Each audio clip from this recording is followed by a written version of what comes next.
ಆದಂತ ಒಂದು ವರದಿಯನ್ನ ರೆಡಿ ಮಾಡಿಕೊಂಡು ಈಗ ಹೈಕಮಾಂಡ್ಗೆ ಸಲ್ಲಿಸಿದ್ದಾರೆ. ಅಶೋಕ್ ವಿಜಯೇಂದ್ರಗೆ ಹೈಕಮಾಂಡ್ ಸರಣಿ ಪ್ರಶ್ನೆಗಳನ್ನ ಮಾಡ್ತಾ ಇದೆ. ಈಗ ರಾಜ್ಯ ಬಿಜೆಪಿಗೆ ಹೈ ನಾಯಕರ ಪ್ರಶ್ನೆಗಳು. ಚುನಾವಣೆ ಘೋಷಣೆ ಆದ ಬಳಿಕ ಎಷ್ಟು ಸಭೆ ನಡೆಸಿದ್ದೀರಿ? ಚುನಾವಣೆ ಬಗ್ಗೆ ಶಾಸಕಾಂಗ ಪಕ್ಷದ ಸಭೆ ಯಾವಾಗ ಮಾಡಿದ್ರಿ? ಸಭೆಯಲ್ಲಿ 3 ದಿನಗಳ ಮೊದಲೇ ಮಾಡಬಹುದಿತ್ತು. ಶಾಸಕರ ಮತಗಳ ಹಂಚಿಕೆಯನ್ನ ಯಾವ ರೀತಿ ಮಾಡಿದ್ರಿ? ವಿಪ್ ಯಾವಾಗ ಕೊಟ್ರಿ? ನಿಮ್ಮ ಸಿದ್ಧತೆ ಯಾವ ರೀತಿಯಾಗಿತ್ತು? ಅನುಮಾನ ಇದ್ದವರ ಜೊತೆಗೆ ಮತ್ತೊಮ್ಮೆ ಮಾತುಕತೆ ನಡೆಸಿದ್ದೀರಾ? ಜೆಡಿಎಸ್ಗೆ ಹಾಕುವ ಮತಗಳ ಬಗ್ಗೆ ಮೊದಲೇ ಅವರಿಗೆ ತಿಳಿಸಿದ್ರಾ? ಹೀಗೆ ಖಂಡಿತವಾಗಿ ಕೂಡ ಇದನ್ನ ಕೇಳ್ತಾರೆ. ಇದೆಲ್ಲವೂ ಕೂಡ ಆಲ್ಮೋಸ್ಟ್ ಗೊತ್ತಿತ್ತು. ಕಾರಣ ಏನು ಅಂತಂದ್ರೆ ಇಲ್ಲಿ ಕರ್ನಾಟಕದಲ್ಲಿ ಬಿಜೆಪಿಯ ಘಟಾನುಘಟಿ ನಾಯಕರು ಅಂತಂದ್ರೆ ಅದು ಸದ್ಯಕ್ಕೆ ಇರುವಂತವರು ಅಧಿಕಾರದಲ್ಲಿ ಅಥವಾ ಸ್ವಲ್ಪ ಕಾರ್ಯವನ್ನು ನಿರ್ವಹಿಸ್ತಾ ಇರುವಂತರು ರಾಜ್ಯಾಧ್ಯಕ್ಷ ಜೊತೆಗೆ ಆರ್ ಅಶೋಕ್ ಅಂದ್ರೆ ವಿಜಯೇಂದ್ರ ಮತ್ತೆ ಆರ್ ಅಶೋಕ್ ಅವರು ಇರುವಂತದ್ದು. ಹಾಗಾಗಿ ಇಬ್ರೂ ಕೂಡ ಹಿರಿಯ ನಾಯಕರು ಇದ್ದುಕೊಂಡು ಮತ್ತೆ ಹೇಗಾಯ್ತು ಇದು, ಏನ್ ಮಾಡ್ತಾ ಇದ್ದೀರಾ ನೀವು ಕೆಲಸಗಳು ಅಂತ ಹೇಳಿ ಈಗ ಪ್ರಶ್ನೆ ಮಾಡಿದ್ದಾರೆ. ರಾಜ್ಯ ಬಿಜೆಪಿಗೆ ಈಗ ಬಿಜೆಪಿ ಹೈಕಮಾಂಡ್ ನಾಯಕರು ಮಾಡಿರುವಂತಹ ಪ್ರಶ್ನೆಗಳು ಇದು. ಚುನಾವಣೆ ಬಗ್ಗೆ ಶಾಸಕಾಂಗ ಪಕ್ಷದ ಸಭೆ ಯಾವಾಗ ಮಾಡಿದ್ರಿ? ಹೇಗೆ ತಮ್ಮ ಶಾಸಕರನ್ನ ಹಿಡಿದಿಟ್ಕೊಳ್ಳೋದ್ರಲ್ಲಿ ನೀವು ಯಶಸ್ವಿ ಆಗ್ಲಿಲ್ಲ? ಸಭೆಯಲ್ಲಿ 3 ದಿನಗಳ ಸಭೆಗಳನ್ನ 3 ದಿನಗಳ ಮುಂಚೆಯೇ ಮಾಡಬಹುದಿತ್ತು, ಚುನಾವಣೆಯ ಮುಂಚೆನೆ ಮಾಡಬಹುದಿತ್ತು. ಶಾಸಕರ ಮತಗಳ ಹಂಚಿಕೆಯನ್ನ ಯಾವ ರೀತಿಯಾಗಿ ಮಾಡಿದ್ರಿ? ಅಂದ್ರೆ ಶಾಸಕರನ್ನ ಮೊದಲನೇದಾಗಿ ತಮ್ಮ ಕಂಟ್ರೋಲ್ಗೆ ತಗೊಳ್ಳೋದು ಹೇಗೆ? ಈ ಕೆಲಸ ಕಾಂಗ್ರೆಸ್ ಪಕ್ಷದಲ್ಲಿ ಬಹಳ ಒಳ್ಳೆ ರೀತಿಯಲ್ಲಿ ಮಾಡಿದ್ದಾರೆ. 3 ದಿನಗಳ ಮುಂಚೆನೆ ಒಂದು ರೆಸಾರ್ಟ್ಗೆ ಶಿಫ್ಟ್ ಮಾಡಿ ಎಲ್ಲರಿಗೂ ಕೂಡ ಒಂದೇ ಕಡೆ ಇಟ್ಕೊಂಡು ಒಳ್ಳೆ ಟ್ರೈನಿಂಗ್ ಅನ್ನ ಕೊಟ್ಟಿದ್ರು ಕಾಂಗ್ರೆಸ್ ಪಕ್ಷದಲ್ಲಿ. ಅಂದ್ರೆ ಶಾಸಕರನ್ನ ಹೇಗೆ ಕಂಟ್ರೋಲ್ ಮಾಡೋದು ಅಥವಾ ತಮ್ಮ ಮತಗಳು ಬೇರೆ ಕಡೆ ಹೋಗೋದಾಗೆ ಹೇಗೆ ನೋಡ್ಕೊಳ್ಬೇಕು ಅನ್ನುವಂಥದ್ದು ಕಾಂಗ್ರೆಸ್ ಪಕ್ಷ ಮಾಡಿದೆ. ಆದ್ರೆ ಇಲ್ಲಿ ಬಿಜೆಪಿ ಪಕ್ಷದವರು ಏನ್ ಮಾಡಿದ್ದಾರೆ? ವಿಪ್ ಯಾವಾಗ ಕೊಟ್ರಿ?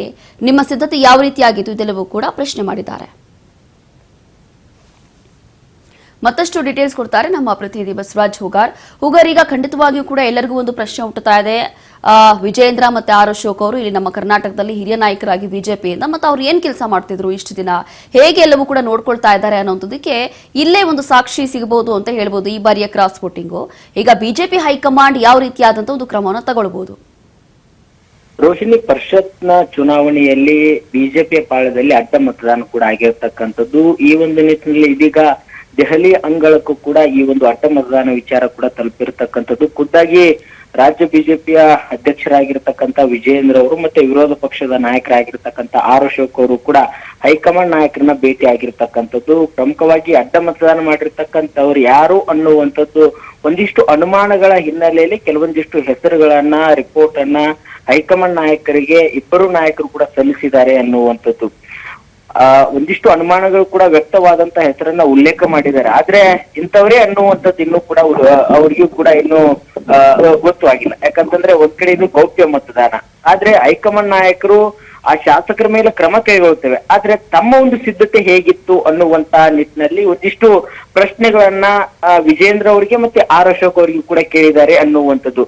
ಮೊದಲಿಗೆ ವಿಧಾನ ಪರಿಷತ್ನ ಚುನಾವಣೆ ಇರುವಂತ ಸಂದರ್ಭದಲ್ಲಿ ಅದಕ್ಕೆ ಸಿದ್ಧತೆಯ ಒಂದು ಸಭೆಗಳನ್ನ ಎಷ್ಟು ಮಾಡಿದ್ರಿ ಅನ್ನುವಂಥದ್ದು. ಚುನಾವಣೆ ಇರುವಂತ ಸಂದರ್ಭದಲ್ಲಿ ಹಿಂದಿನ ದಿನ ಎಷ್ಟು ದಿನಗಳ ಕಾಲ ನೀವು ಆ ಒಂದು ಸಭೆಗಳನ್ನ ಮಾಡಿದ್ರಿ, ಅದಕ್ಕೆ ತಯಾರಿ ಹೇಗಿತ್ತು ಅನ್ನುವಂಥದ್ದು. ಮತ್ತೆ ಎಲ್ಲಾ ಶಾಸಕರಿಗೆ ಸಹಿತ ಕಟ್ಟುನಿಟ್ಟಿನ ಸೂಚನೆ, ವಿಪ್ ಯಾವಾಗ ಕೊಟ್ರಿ, ಎಲ್ಲರೂ ಮತದಾನ ಹಾಕ್ಬೇಕು ಅನ್ನುವಂತ ನಿಟ್ಟಿನಲ್ಲಿ ಯಾವಾಗ ಸೂಚನೆ ಕೊಟ್ರಿ ಅನ್ನುವಂಥದ್ದು ಒಂದು ಪ್ರಶ್ನೆ. ಅದರ ಮುಂದುವರೆದ ಭಾಗವಾಗಿ ಈಗ ಬಿಜೆಪಿ ಅಭ್ಯರ್ಥಿಗಳಿಗೆ ಮತವನ್ನ ಹಾಕಿ ಉಳಿದ ಮತಗಳನ್ನ ಜೆಡಿಎಸ್ ಅಭ್ಯರ್ಥಿಗೆ ಕೊಡ್ಬೇಕು, ಅದು ಮೈತ್ರಿಯಲ್ಲೂ ಆಗಿರ್ತಕ್ಕಂಥ ಮಾತುಕತೆ. ಆ ಒಂದು ಯಾವ್ಯಾವ ಅಭ್ಯರ್ಥಿಗೆ ಎಷ್ಟೆಷ್ಟು, ಜೆಡಿಎಸ್ಗೆ ಎಷ್ಟು, ಯಾರು ಹಾಕ್ಬೇಕು ಅನ್ನುವಂಥದ್ದು ಯಾವ ರೀತಿ ಬೇರ್ಪಡಿಸಿದ್ರಿ, ಯಾವ ರೀತಿಯಾಗಿ ಗೊತ್ತುಪಡಿಸಿದ್ರಿ ಅನ್ನುವಂಥದ್ದು ಕೂಡ ಪ್ರಶ್ನೆಯನ್ನ ಕೇಳಿರ್ತಕ್ಕಂಥದ್ದು. ಅದರ ಜೊತೆಗೆ ಇದೀಗ ತಾವು ಕೂಡ ಅದಕ್ಕೆ ಯಾವ ರೀತಿಯಾಗಿ ಸಿದ್ಧತೆಯನ್ನ ಮಾಡಿದ್ರಿ, ಮತ್ತೆ ಸಭೆಗಳನ್ನ ಮಾಡಿರುವಂತದ್ದು ಎಷ್ಟು, ಮತ್ತೆ ನಿಮ್ಗೆ ಅನುಮಾನಗಳು ಕೂಡ ವ್ಯಕ್ತವಾದಂತ ಸಂದರ್ಭದಲ್ಲಿ ಆ ಶಾಸಕರನ್ನ ಮಾತನಾಡಿಸುವಂತ ಪ್ರಯತ್ನ ಮಾಡಿದ್ರ, ವಿಶ್ವಾಸಕ್ಕೆ ತೆಗೆದುಕೊಳ್ಳುವಂತ ಪ್ರಯತ್ನ ಮಾಡಿದ್ರ, ಅವ್ರ ಜೊತೆ ಸಭೆ ನಡೆಸಿದ್ರ, ಹೀಗೆ ಹಲವು ರೀತಿಯ ಪ್ರಶ್ನೆಗಳ ಮೇಲೆ ಪ್ರಶ್ನೆಯನ್ನ ಹೈಕಮಾಂಡ್ ನಾಯಕರು ಆರ್ ಅಶೋಕ್ ಅವರಿಗೆ ಮತ್ತೆ ವಿಜೇಂದ್ರ ಅವ್ರಿಗೆ ಕೂಡ ಕೇಳಿರ್ತಕ್ಕಂಥದ್ದು. ಸಹಜವಾಗಿ ರೋಷಿನಿ, ಈಗ ಶಾಸಕರಲ್ಲಿ ಅಸಮಾಧಾನ ಇದೆ ಅನ್ನುವಂಥದ್ದು ಗೊತ್ತಾಗುತ್ತೆ. ಆ ಒಂದು ಸಂದರ್ಭದಲ್ಲಿ ಈ ಕ್ರಾಸ್ ವೋಟಿಂಗ್ ಅನ್ನುವಂಥದ್ದು ಕೂಡ ಆಗಬಹುದು ಅನ್ನುವಂತ ಲೆಕ್ಕಾಚಾರದ ಅಡಿಯಲ್ಲಿ ಯಾರೆಲ್ಲ ಆ ರೀತಿ ಮಾಡಬಹುದು ಅನ್ನುವಂತ ಅನುಮಾನಗಳಿರ್ತವೆ. ಅಂತ ಶಾಸಕರ ಜೊತೆ ನೀವು ಸಭೆ ಮಾಡ್ಬೇಕಾಗಿತ್ತು, ಅವರ ಮನವೊಲಿಸುವಂತ ಪ್ರಯತ್ನ ಮಾಡ್ಬೇಕಾಗಿತ್ತು, ಅಥವಾ ನಮಗೆ ಆ ಬಗ್ಗೆ ಒಂದಿಷ್ಟು ಮಾಹಿತಿಯನ್ನ ಕೊಡ್ಬೇಕಾಗಿತ್ತು ಅನ್ನುವಂಥದ್ದು ರೀತಿಯಲ್ಲಿ ಕೂಡ ಹೈಕಮಾಂಡ್ ನಾಯಕರು ಬಹಳ ಖಾರವಾಗಿ ಕೂಡ ಪ್ರಶ್ನೆಗಳನ್ನ ವಿಜೇಂದ್ರ ಅವರಿಗೆ, ಆರ್ ಅಶೋಕ್ ಅವರಿಗೆ ಕೇಳಿದ್ದಾರೆ ಅನ್ನುವಂಥದ್ದು ರೋಶಿನಿ. ಸುಗಾರ್, ಇಲ್ಲಿ ಪ್ರಮುಖವಾಗಿ ಬಿಜೆಪಿ ಹೈಕಮಾಂಡ್ ಏನೋ ಈಗ ಸಾಲು ಪ್ರಶ್ನೆಗಳನ್ನ ಮಾಡಿದೆ. ಆದ್ರೆ ಈಗ ರಾಜ್ಯ ಬಿಜೆಪಿ ನಾಯಕರು ಇದಕ್ಕೆ ಹೇಗೆ ಉತ್ತರ ಕೊಟ್ಟಿದ್ದಾರೆ, ಏನ್ ಸ್ಪಷ್ಟನೆಯನ್ನ ಕೊಟ್ಟಿದ್ದಾರೆ ಅಂತ ಹೇಳ್ಬೋದು ಅಂತಂದ್ರೆ ಕಾರಣ ಏನು, ಇಲ್ಲಿ ಕ್ಲಾರಿಟಿ ಕೊಡ್ಲೇಬೇಕಾಗುತ್ತೆ, ಎಲ್ಲಾ ಜವಾಬ್ದಾರಿ ಅವ್ರ ಮೇಲೆ ಇತ್ತು. ಖಂಡಿತ ಈಗ ಹೈಕಮಾಂಡ್ ನಾಯಕರು ಪ್ರಶ್ನೆ ಕೇಳಿದಂತ ಸಂದರ್ಭದಲ್ಲಿ ಅದಕ್ಕೆ ಸಮಂಜಸವಾಗಿರ್ತಕ್ಕಂಥ ಉತ್ತರವನ್ನ ಕೊಡಬೇಕು. ಇಲ್ಲ ಅಂತಂದ್ರೆ ಒಂದ್ ಕಡೆ ವಿಜೇಂದ್ರ ಅವರು ಮತ್ತೆ ಆರ್ ಅಶೋಕ್ ಅವರು ಅವರ ಒಂದು ಏನು ನಾಯಕತ್ವ ಏನಿದೆ, ಸಂಘಟನೆ ಏನಿದೆ, ಅದು ಹಿನ್ನಡೆ ಎಂಬಂತೆ ಕೂಡ ಹೈಕಮಾಂಡ್ ನಾಯಕರಿಗೆ ಬಹಳ ಸ್ಪಷ್ಟವಾಗಿ ಕೂಡ ಗೊತ್ತಾಗುತ್ತೆ. ಹೈಕಮಾಂಡ್ ನಾಯಕರು ಪ್ರಶ್ನೆ ಕೇಳಿದಂತ ಸಂದರ್ಭದಲ್ಲಿ ಅದಕ್ಕೆ ಯಾವ ರೀತಿ ಸಭೆ ನಡೆಸಿದ್ರೆ ಅನ್ನುವಂತ ಅದಕ್ಕೂ ಕೂಡ ಶಾಸಕಾಂಗ ಪಕ್ಷದ ಸಭೆ ಕೂಡ ಕರೆದಿದ್ವಿ, ಅದಕ್ಕೆ ಸಿದ್ಧತೆ ಕೂಡ ಮಾಡಿದ್ವಿ. ಮತ್ತೆ ಶಾಸಕರಿಗೆ ಎಲ್ಲರಿಗೂ ಕೂಡ ಬಿಜೆಪಿ ಅಭ್ಯರ್ಥಿಗಳು, ಇಬ್ಬರು ಅಭ್ಯರ್ಥಿಗಳಿದ್ದಾರೆ, ಅವ್ರಿಗೆ ಯಾರ್ಯಾರು ಮತವನ್ನ ಹಾಕ್ಬೇಕು ಅನ್ನುವಂಥದ್ದು ಕೂಡ ನಾವು ಗೊತ್ತುಪಡಿಸಿದ್ವಿ.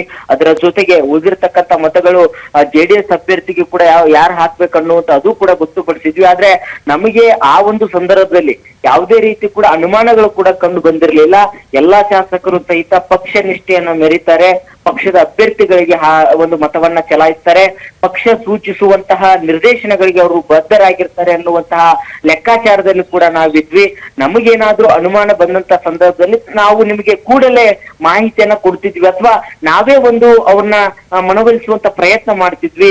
ನಿಜಕ್ಕೂ ಸಹಿತ ಈ ಅಡ್ಡ ಮತದಾನ ಆಗುತ್ತೆ ಅನ್ನುವಂಥದ್ದು ನಾವು ಊಹೆ ಮಾಡಿರ್ಲಿಲ್ಲ ಅನ್ನುವಂತ ನಿಟ್ಟಿನಲ್ಲಿ ಕೂಡ ಹೈಕಮಾಂಡ್ ನಾಯಕರ ಬಳಿ ಕೆಲವೊಂದಿಷ್ಟು ವಿಚಾರಗಳನ್ನ ಮುಕ್ತವಾಗಿ ಕೂಡ ಹೈಕಮಾಂಡ್ ನಾಯಕರಿಗೆ ತಿಳಿಸಿದ್ದಾರೆ ಅನ್ನುವಂಥದ್ದು. ಯಾಕಂತಂದ್ರೆ ಹೈಕಮಾಂಡ್ ನಾಯಕರು ಈ ಒಂದು ಅಡ್ಡ ಮತದಾನ ಅನ್ನುವಂಥದ್ದನ್ನ ಬಹಳ ಗಂಭೀರವಾಗಿ ಪರಿಗಣಿಸಿದ್ದಾರೆ ಅನ್ನುವಂಥದ್ದು ರೋಶಿನಿ. ಯಾಕಂತಂದ್ರೆ ಈಗಾಗಲೇ ಒಂದ್ ಕಡೆ ಬಿಜೆಪಿ ಅಂತಂದ್ರೆ ಅದು ಶಿಸ್ತಿನ ಪಕ್ಷ ಅನ್ನುವಂಥದ್ದು ಅವರೇ ಹೇಳ್ಕೊಳ್ತಾರೆ. ಆದ್ರೆ ಇದೀಗ ಈ ಅಡ್ಡ ಮತದಾನ ಆದಂತ ಸಂದರ್ಭದಲ್ಲಿ ಶಿಸ್ತಿನ ಪಕ್ಷದಲ್ಲಿ ಅಶಿಸ್ತು ಎಂಬಂತೆ ಕೂಡ ಆಗಿರ್ತಕ್ಕಂಥದ್ದು. ಹಾಗಾಗಿ ಅದನ್ನ ಗಂಭೀರವಾಗಿ ಪರಿಗಣಿಸಿರ್ತಕ್ಕಂಥ ಹೈಕಮಾಂಡ್ ನಾಯಕರು ಕೇಳಿದಂತ ಪ್ರಶ್ನೆಗಳಿಗೆ ಒಂದೊಂದಾಗಿ ಉತ್ತರ ಕೊಟ್ಟಿದ್ದಾರೆ. ಆದ್ರೆ ಸಮರ್ಪಕವಾಗಿರ್ತಕ್ಕಂಥ ಉತ್ತರ ಇನ್ನೂ ಕೂಡ ಸಿಕ್ಕಿಲ್ಲ ಅನ್ನುವಂತ ರೀತಿಯಲ್ಲೂ ಕೂಡ ಹೈಕಮಾಂಡ್ ನಾಯಕರು ಕೂಡ ಅಸಮಾಧಾನಗೊಂಡಿದ್ದಾರೆ ಅನ್ನುವಂಥದ್ದು. ಹಾಗಾಗಿ ಸೂಕ್ತವಾಗಿ ಒಂದ್ ರೀತಿಯಲ್ಲಿ ಪ್ರಶ್ನೆಗಳಿಗೆ ಉತ್ತರ ಕೊಡಬೇಕು ಅನ್ನುವಂಥ, ಅದರ ಜೊತೆಗೆ ನೀವು ಕೂಡಲೇ ಕೂಡ ಅಸಮಾಧಾನಿತ ಶಾಸಕರ ಪಟ್ಟಿಯನ್ನು ತೆಗೆದುಕೊಂಡು ಬರಬೇಕು, ಅವರ ಮನವೊಲಿಸುವಂತ ಪ್ರಯತ್ನ ಆಗ್ಬೇಕು. ಮುಂದೆ ಈ ರೀತಿಯಾಗಿರ್ತಕ್ಕಂಥ ಘಟನೆಗಳಿಗೆ ನೀವು ಆಸ್ಪದ ಕೊಡಬಾರದು ಅನ್ನುವಂತ ನಿಟ್ಟಿನಲ್ಲಿ ಹಾಗೇನಾದ್ರೂ ಶಾಸಕರ ಅಸಮಾಧಾನ ಇದ್ರೆ ನಮಗೆ ಮಾಹಿತಿ ಕೊಡಿ, ನಾವು ಅವ್ರನ್ನ ಕರೆಸಿ ಒಂದಿಷ್ಟು ಸೂಚನೆ ಕೊಡುವಂತ ನಿಟ್ಟಿನಲ್ಲಿ ಕೂಡ ಪ್ರಯತ್ನ ಮಾಡ್ತೇವೆ. ಎಲ್ಲವನ್ನೂ ಕೂಡ ನೀವೇ ನಿರ್ಧಾರ ತೆಗೆದುಕೊಳ್ಬೇಡಿ, ಅಥವಾ ಈ ತರ ಘಟನೆಗಳಾದಾಗ ನೀವು ನಮ್ಮ ಬಳಿ ಬರೋದು ಬೇಡ, ಆದ್ರೆ ಒಂದು ಪ್ರಾಥಮಿಕ ಹಂತದಲ್ಲಿ ಕೂಡ ಇದನ್ನ ಸರಿಪಡಿಸುವಂತ ಪ್ರಯತ್ನ ಮಾಡೋಣ ಅನ್ನುವಂತ ಸಲಹೆಗಳನ್ನ, ಸೂಚನೆಯನ್ನ ಹೈಕಮಾಂಡ್ ನಾಯಕರು ಕೊಟ್ಟಿದ್ದಾರೆ ಅನ್ನುವಂಥದ್ದು ರೋಶಿನಿ. ಥ್ಯಾಂಕ್ ಯು ಹುಗಾರ್, ನಿಮ್ಮೆಲ್ಲ ಡೀಟೇಲ್ಸ್